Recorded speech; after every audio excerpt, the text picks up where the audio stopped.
Welcome back to Just Nursing Things. So we are going to start today with arteriosclerosis. So yeah, तो आर्टियोस्क्लेरोसिस एक ऐसी condition होती है जिसमें आर्टरी थिक हो जाती है, स्टिफ हो जाती है और लेस इलास्टिसिटी उसमें रह जाती है, बिकॉज इसकी वजह से जो ब्लड होता है वो स्मूथली नहीं फ्लो कर पाता है, जिसकी वजह से इंक्रीज़ हो जाता है हार्ट का एंड सर्कुलेशन प्रॉब्लम में डिस्टर्बेंस आने लगती है. तो simply we can say that artery lose flexibility and become narrow, making it hard for a blood to pass. So for better understanding let me explain you with the help of a diagram.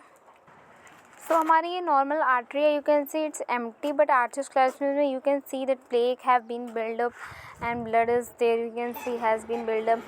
ये plaque भी different types के होते हैं, जैसे कि fatty streaks वाले हो गए जो कोलेस्ट्रॉल बिल्डअप प्लेक होते हैं, एंड ब्लॉक्ड आर्टरीज हो गई जिसमें restricted blood, we can see this one, and complicated like heart attack and stroke से कंडीशन में. Now heart, see you can see this heart, और इसकी वजह से मीन्स रिड्यूस ब्लड फ्लो जाता है, जिसकी वजह से blood clot is seen and risk of a heart attack and stroke is there. So mainly arteriosclerosis, you can see this arteriosclerosis में मेनली जो इसमें प्लेक का फॉर्मेशन हो जाता है, in simple terms we can say. So in types we are having arteriosclerosis. इसमें mainly fat, cholesterol and plaque buildup हो जाता है इनसाइड द आर्टरीज, और ये आर्teriosclerosis इज मोस्ट कॉमन टाइप. ये हार्ट अटैक और स्ट्रोक भी लीड कर सकता है. नाउ वी आर हैविंग आर्teriosclerosis, तो ये मेनली अफेक्ट करता है स्मॉल आर्टरीज. ये बहुत कॉमन होता है people who are having high blood pressure issue और diabetes. Now we are having Monckeberg आर्teriosclerosis. तो इसमें मेनली क्या होता है, कैल्शियम डिपॉजिट हो जाता है आर्टरीज वॉल्स में, और ये यूजली ब्लॉक कर देता है. ये यूजली डज नॉट ब्लॉक, ही ज़्यादा नहीं ब्लॉक करता है ब्लड फ्लो को, बट या समवॉट करता है. सो कॉजेज और रिस्क फैक्टर और इटियोलॉजी वी कैन से है, हाई कोलेस्ट्रॉल की वजह से आर्टेरियोस्क्लेरोसिस हो जाता है, हाई ब्लड प्रेशर की वजह से smoking can be the cause, diabetes, obesities can cause, lack of exercise, aging, family history, unhealthy diet like high fat and salt diet. ये फैक्टर्स डिस्ट्रॉय कर देते हैं आर्टरी वॉल को, धीरे धीरे प्रोग्रेस होता है over the time. Now we are having pathophysiology, that what happens inside the body means how this is doing progress. तो मेनली जो डैमेज होता है वो इनर लाइनिंग ऑफ आर्टरीज में होता है. फैट और कोलेस्ट्रॉल डिपॉजिट हो जाते हैं डैमेज्ड एरिया में, as I have shown you in the figure. Plaque form होता है और हार्डन हो जाता है. नाउ तो आर्टरीज होती हैं वो नैरो और स्टिफ हो जाती हैं और reduce blood flow to the organs. Risk of clot formation increase हो जाती है, जिसकी वजह से रिजल्ट होता है organ receive less oxygen as compare as complication occurs. Now we are having clinical manifestations, sign और symptoms we can say. तो मेनली हार्ट आर्टरीज में चेस्ट पेन होता है, जिसे एंजाइना भी कहते हैं. Shortness of breath is seen there. Brain arteries में with is dizziness, weakness is there, stroke signs are there. Limb arteries में we are having leg pain while walking, cold feet is there, slow wound healing is there. Early stage में mainly no symptoms is seen. Diagnostic evaluation we are having blood cholesterol test करवा सकते हैं, जिससे हमें cholesterol का level पता चल सके. And blood pressure measurement we can see, blood pressure में ECG we can see, and Doppler ultrasound can be seen.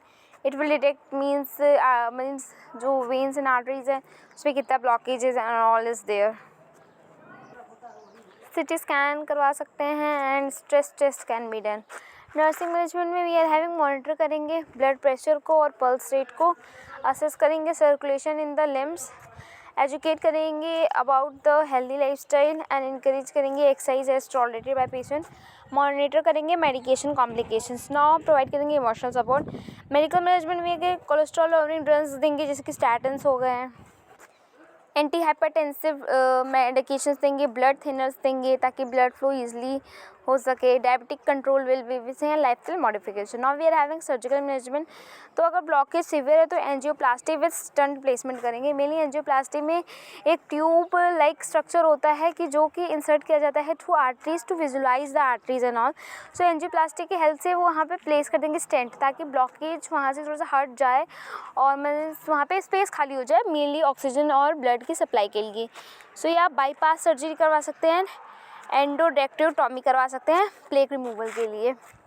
Now complication में we are having heart attack हो सकता है, stroke condition we can see, peripheral artery disease we can see, organ damage is there, gangrene formation is there, and sudden death condition is there. Now prevention में healthy diet we can provide, regular exercise कर सकते हैं, and stop smoking, educate कर सकते हैं patient को to quit smoking, control BP and sugar, and maintaining healthy weight.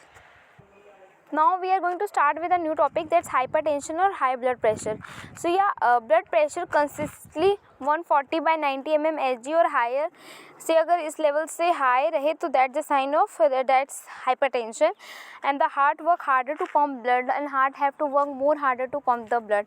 So this were we are having three types of hypertension, primary hypertension, secondary hypertension and hypertensive crisis. So primary में no clear cause, primary hypertension में कोई clear cause नहीं पता होता कि इसकी वजह से हुआ है, बट सेकेंडरी में we are no due to this disease this hypertension is there.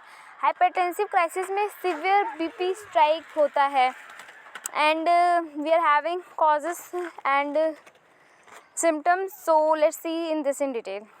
So hypertension is a condition in which the force of blood against the artery wall is consistently high, making the heart work harder. Means force इतना high है artery के walls के against that the heart have to work more harder. A blood pressure reading 140 by 90 mmHg or more is generally considered hypertension. तो types में मिली जिसमें मैंने early बताया था, प्राइमरी हाइपरटेंशन इज देयर जिसका इसेंशियल हाइपरटेंशन जिसका मोस्ट कॉमन टाइप होता है ये, और नो सिंगल आइडेंटिफाई कॉज, इसका कोई आइडेंटिफाई कॉज नहीं होता है और ये डेवलप होता है स्लोली ओवर द टाइम. और secondary hypertension we are having और ये कॉज बाय होता है अंडर लाइंग डिसीज़ की वजह से सेकेंडरी हाइपरटेंशन इज कॉज. तो we are having like kidney disease की वजह से, hormonal disorders is there. Hypertensive crisis में sudden severe rise in BP होता है और ये मेडिकल इमरजेंसी होता है. Now we are having etiology और causes, how why hypertension develops, what are the causes. So mainly we are having family history, high intake of salt, obesity, stress, smoking, alcohol use हो गया, lack of exercise हो गया, kidney disease is there. Due to ageing, pathophysiology, what happens in the body. So blood vessel जो होता है वो narrow हो जाती है, स्टिफ हो जाती है. अब हार्ट को पंप करना पड़ेगा हार्डर ताकि वो ब्लड को पुश कर सके. नाउ जो इंक्रीज प्रेशर करता है वो डैमेज कर देती है आर्टरी वॉल को. Because of that oxygen reduce blood flow to the organ और रिड्यूस ब्लड फ्लो हो जाता है ऑर्गन को. लॉन्ग टर्म स्टेन्स लीड करता है heart problems in kidney and brain damage. Clinical manifestation, sign and symptom we are having. Hypertension is often called a silent killer because it may have many people and have no symptoms. बहुत people में होता है but इसके usually कोई symptoms नहीं होते हैं, that's why it is also known as silent killer. But then also if we say or talk about sign and symptoms, so mainly headache is seen, dizziness is seen, blurred vision is there to the patient, धुंधला दिखता है, chest pain is there, nose bleeding, shortness of breath, fatigue.